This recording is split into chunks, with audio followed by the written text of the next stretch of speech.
సాక్ష్యం ఏంటంటే మేము ఈ యొక్క జాస్వా మినిస్ట్రీలోకి మేము దుబాయ్ వెళ్తున్నాం. నేను నా భార్య వెళ్ళినప్పుడు మా మేనల్లుడు పండు అని అయ్యగారి నెంబరు మాకు ఆ రోజు వెళ్ళి ప్రయాణం రోజునే మాకు ఇచ్చారండి.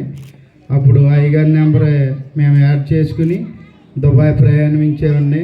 ఆ దుబాయ్ వెళ్ళాక మమ్మల్ని పిలిచిన మేడం నిజంగా ఆమె ఎంతగానో మమ్మల్ని ఇంటిగా ఉన్నప్పుడు ప్రేమతో పిలిచి ఆమె కూడా మన దేవుని నమ్మని బిడ్డాన్ని. అదే రీతిలో నా భార్య అక్కడ దుబాయ్లో ఆమె దగ్గర ఒక సంవత్సరం చేసిందండి అంతకుముందు. అదే రీతిలో మేము ఇంటికి వచ్చి 2 సంవత్సరాలు 3 సంవత్సరాలు అయిపోయాక ఆమె అంతకుముందు అయితే ఓ మాదిరిగా ఉండేదండి. తర్వాత అతి ధనవంతురాలు అయిందండి అక్కడ దుబాయ్లో. ధనవంతురాలు అయ్యాక మళ్ళీ మేము గ్యాప్ వచ్చాం కమ్మలు. అప్పుడు మీ భార్య భర్తలు ఇద్దరు కూడా మా దగ్గర ఉండాలి, మీరు పని చేయాలి అని ఆవిడ మాకు వీసాలు వేసి మా భార్యకి నాకు వీసా టికెట్ అన్నీ మేడం వేసిందండి. అటు విధంగా మేము బయలుదేరి వెళ్ళినప్పుడు మాకు అయ్యగారి నెంబర్ ఇచ్చారండి. అయ్యగారి చేత ప్రార్థన చేయించుకుని మేము ఇక్కడ హైదరాబాద్లో ఫ్లైట్ ఎక్కడం జరిగిందండి. వెళ్ళాక ఆ మేడం మమ్మల్ని నిజంగా ఎన్ని హింసలు పెట్టిందంటే మా జీవితంలో మేము మర్చిపోలేని అండి.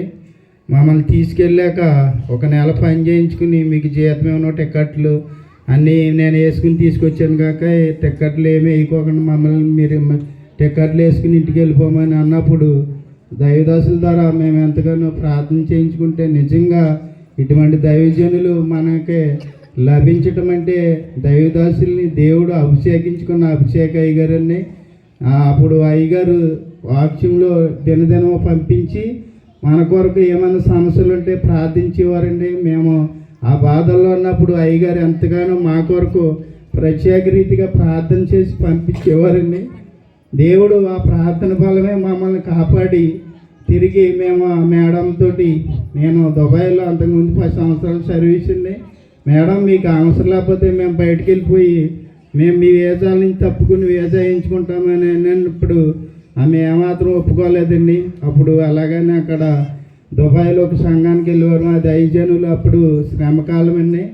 నీకు దేవుళ్ళు ఎంతగానో ఎదిగి అనేకమైన శ్రమలో పొంది ఉన్నావు, కానీ ఇప్పుడు ధనం కలిగిందని ఆ బిడ్డలను తీసుకొచ్చి నువ్వు అలా బాధపడతావు, నీకు భయం కాదని ఆ దైవజనులు అభిషేకయ్య గారు అలాగా స్పష్టంగా మాట్లాడతారు. అదేవిధంగా ఆ దైవజనులు ఆమెతో ఫోన్ చేసి మాట్లాడి నీకు అవసరం లేకపోతే ఆ బిడ్డలను విడిచిపెట్టి వాళ్ళు బయటకు వచ్చి నీ వేదాల్లో ఏముండరు నాది ఆమె అని ఆయన పాస్టర్ గారు చెప్పడంతో ఆమె సర్లే అయితే అని బయటికి మమ్మల్ని వదలటం జరిగిందండి. వదిలిన వెంటనే దైవదాసులతో ఇప్పుడు మేము సంబంధం కలిగి ఎంతగానో ఆయన ద్వారా మేము లబ్ధి పొందేవాళ్ళమండి. అదే రీతిలో బయటకు వచ్చాక అయ్యగారు చెప్పి ఇలా వచ్చామండి అయ్యగారు ప్రార్థన చేయను అన్నప్పుడు దైవదాసులు ప్రార్థన బట్టి నా భార్యకి ఇలా బయటకు వచ్చిన వెంటనే 2వ రోజుని చక్కని పని దేవుడు నా భార్యకి చూపించడం జరిగిందండి. ఆ పని చూపించగానే మాకు ఎంతో ఆనందమై దేవా మమ్మల్ని ఇంతగా నడిపించిన దేవుడు విడిచిపెట్టకుండా దైవదాసుల ద్వారా మంచి కార్యం చేశారు. మేము ఇద్దరం భార్యాభర్తలు ఇద్దరు సంతోషించి అయ్యగారులు ఇంకా బలపడుతూ మేము అలాగే ముందు కొనసాగుతున్నామండి. అటు విధంగా నా భార్యకి బయట వీసా వేయించడం జరిగింది.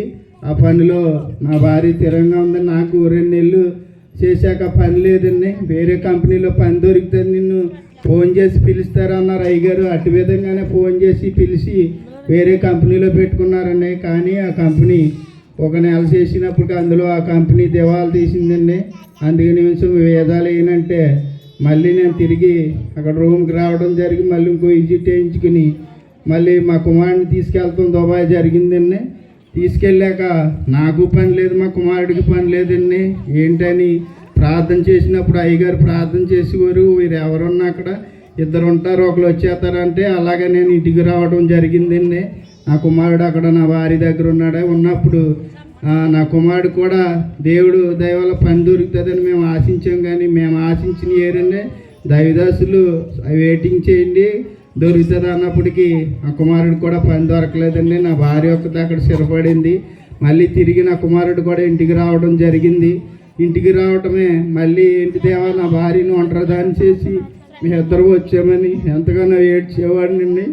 దేవుడు అద్భుతంగా మళ్ళీ ఆ కుమారుని కోయిటికి తీసుకెళ్ళటానికి దేవుడు దైవదాసులు ప్రార్థన బట్టి మళ్ళీ నా కొడుకు వెంటనే 20 రోజులు తిరగకుండా కోయిట వెళ్ళటం జరిగిందండి. ఆ కోయిటలో నా కుమారుడు స్థిరపడతాం, మళ్ళీ లైసెన్స్ ఇష్యూలో అనేకమైన శ్రమలు వచ్చినప్పటికీ సంవత్సరం దాకా లైసెన్స్ ఇవ్వలేదండి. అయినప్పటికీ దైవదాసులు నువ్వేదో లోపం చేస్తున్నావని గద్దించారండి.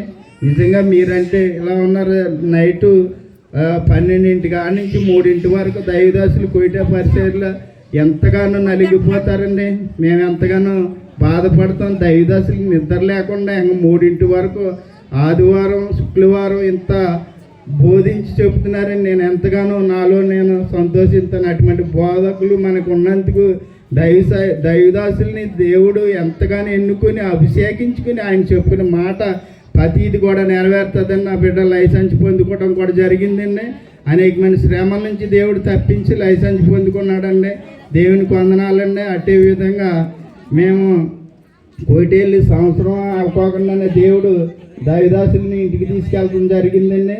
ఇంటికి తీసుకెళ్ళాక ప్రార్థన చేశారు. గృహం లేదండి మాకు, అంతకుముందు రేక్ షెడ్ ఇలా ఉండేదండి.